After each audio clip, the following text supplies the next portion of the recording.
Okay,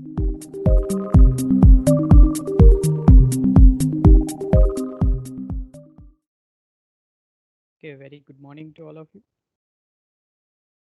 This is Mehul Bambania, and today we are going to discuss about development of surfaces.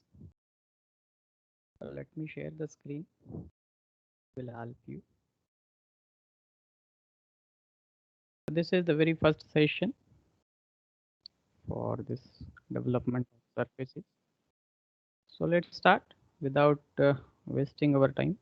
So basically, this development of surfaces you can elaborate in this way. Generally, when you unfold any 3D object, if you have 3D object, so when you unfold that 3D object, or if you unrolled that and keep that 3D object into flat pattern, so or otherwise if you modified that 3D object into planar view, so that process is we generally defined as a development of that particular object, right? So basically that object we converted into surfaces. So that process ultimately combinedly referred as a development of surfaces. The different types of 3D object we will look into, and then we also look into what are the process, how you can actually done this process. At the same time, see if you have the surfaces, uh, developed surfaces, and if you roll back that surfaces, then definitely you landed with original shape of that object. That is what actually required. Now, to do that, we have four different methods are defined.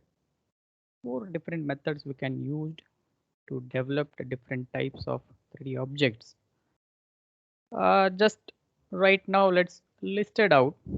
It's parallel line development method or radial line development method, triangulation development method, and finally it is approximate development.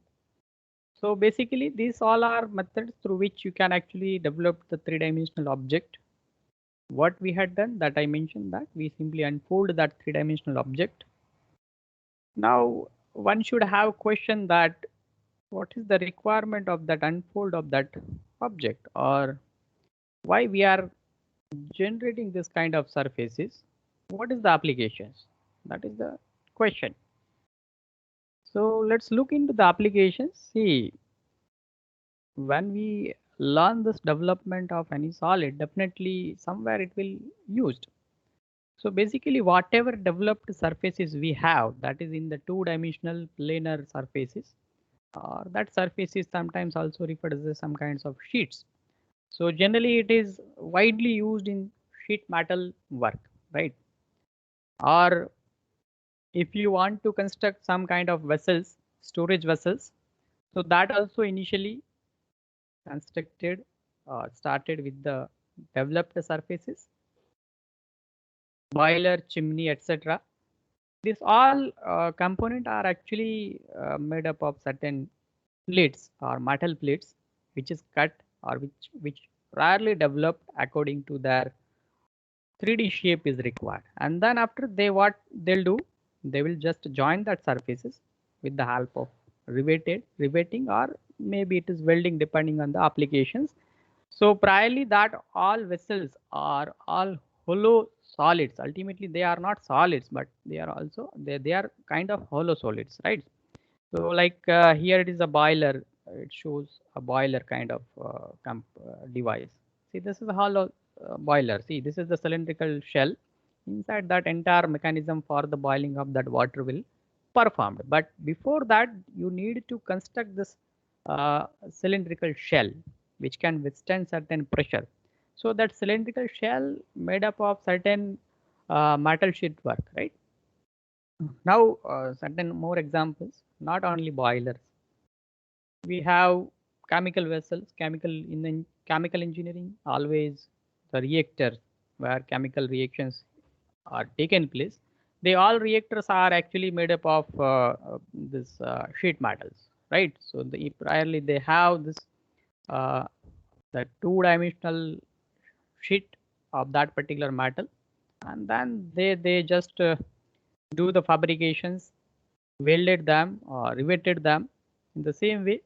Certain storage vessel or some chimneys or metal sheet work, like this is the basic metal sheet work which you oftenly observed in multiplex malls and bigger halls where some AC or ventilation vent generally made up of this kind of metal sheet work, right?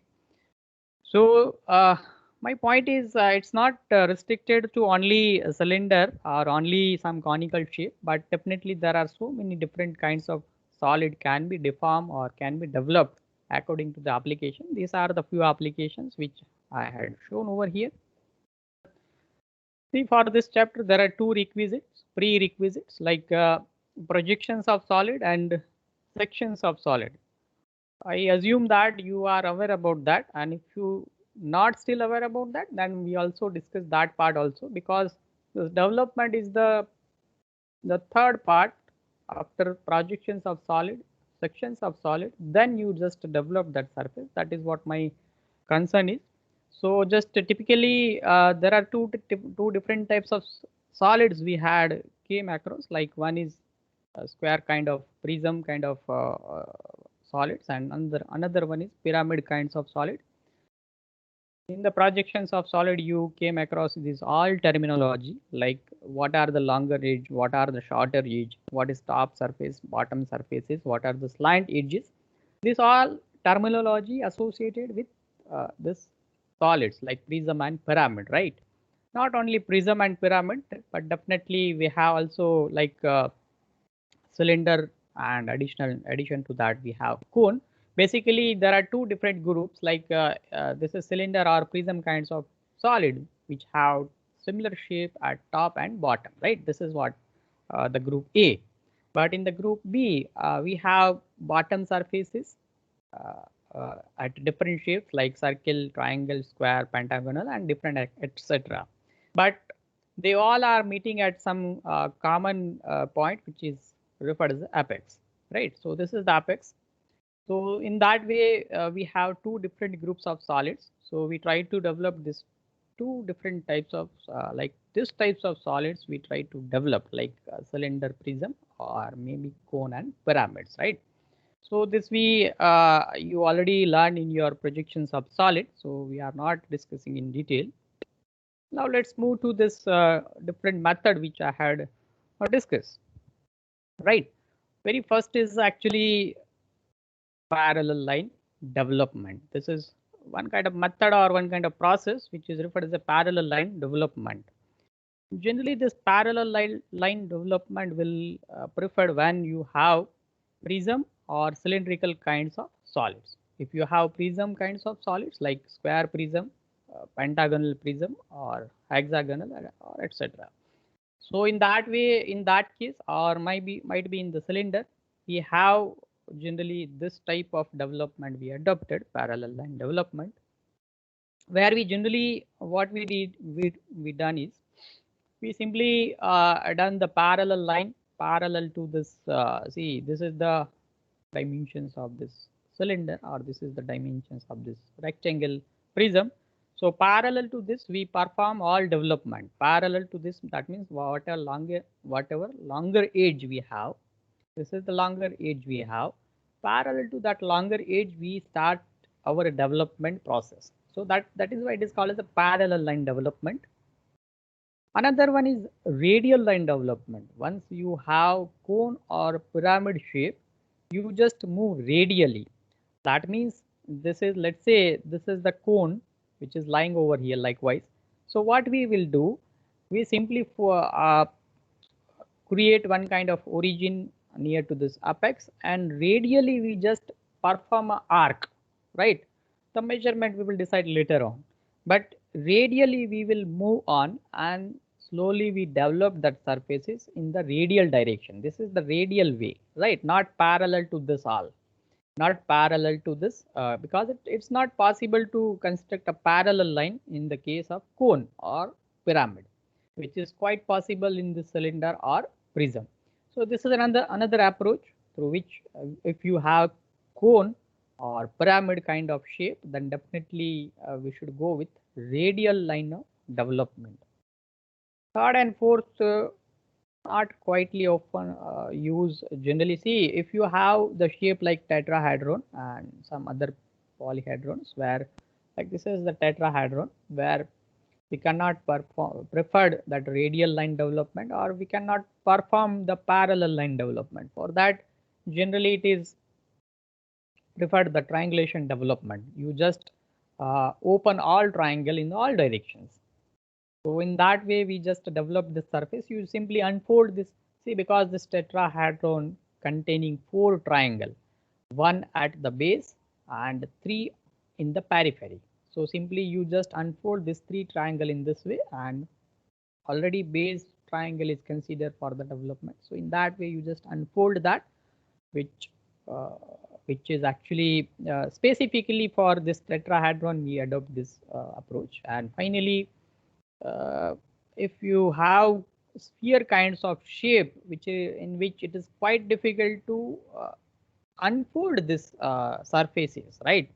Because this is not that much easy to unfold this, because it's not parallel to that horizontal surface. If you cut from the center and then unfold, then also it will not work. It is not take a two-dimensional shape, horizontal plane kind of shape. Likewise here, all we have horizontal kinds of shapes, which is possible, but here it's little difficult. So generally, approximate development is what actually we simply divide this sphere into number of small strips, and then small strips we generally cut it out, and then if we join this all strips, then it may frame this sphere. So it's little bit difficult. So we generally not touch this approximate or triangulation development. We throughout the semester discussing, or I will teach you about these two methods. Generally, these are the widely applicable: parallel line and radial line.